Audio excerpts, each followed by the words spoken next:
శ్రమలందు నీవు శోధింపబడగా శోకించి శుష్కింతువా.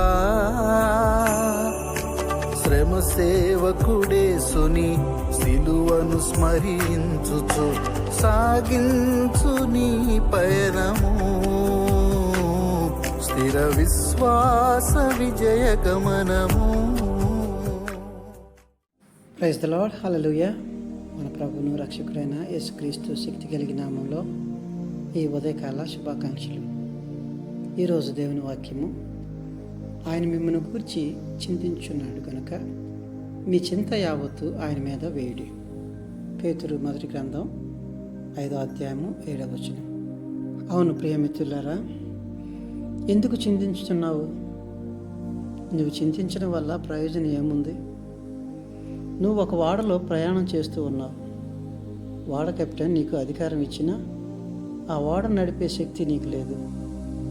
కనీసం తెరచాపను పైకెత్తలేవు. అయినా నువ్వు చింతిస్తూనే ఉన్నావు. ఓడ నడిపే వాడివి నువ్వు కాదు కదా. నెమ్మదిగా ఉండాలి. దేవుడే యజమాని. నీ చుట్టూ కనిపిస్తున్న అవంతరాలు, అడ్డంకులు చూసి దేవుడు తన సింహాసనం మీద లేడని అనుకుంటున్నావా? ఎంత మాత్రం కాదు. ఆయన యుద్ధ గుర్రాలు వాయు వేగంతో దౌడు తీస్తూ ఉన్నాయి. పెనుగాలి తుఫానులా ఆయన రథం వస్తున్నది.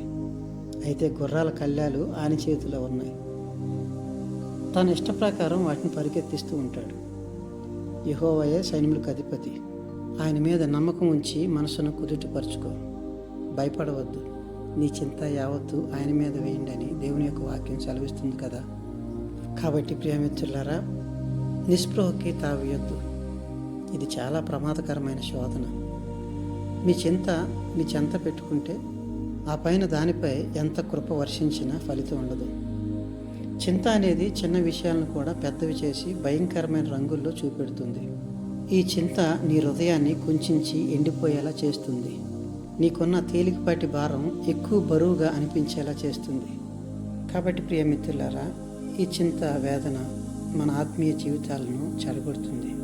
అందుకే దేవుని యొక్క వాక్యం చెబుతుంది కదా, మీ చింత యావత్తు ఆయన మీద వేయుడి. అవును, మన యొక్క చింత యావత్తు ఆయన మీద వేస్తే మనలో ఉన్న ప్రతి భారము, కలత, చింత యావత్తు తొలగిపోయి సంతోషకరమైన జీవితం మన అందరికీ దేవుడు అనుగ్రహిస్తాడు. అట్టి కృప దేవుడు మన అందరికీ దయచేయను గాక. ఆమేన్. ప్రార్థన. మమ్మల్ని మిక్కిలిగా ప్రేమించిన యేసయ్య, మీ స్తుతులు, మీ స్తోత్రాలు. ఈ ఉదయకాల సమయంలో మీరు మాకు అనుగ్రహించిన ఈ గొప్ప వాక్యాన్ని బట్టి మీకు వందనాలు తండ్రి. మాలో ఉన్నటువంటి చింత యావత్తు అయ్యా మీ మీద వేయగలిగే శక్తిని మాకు దయచేయండి. మీ వారము యెహోవా మీద మోపమంటున్నారు.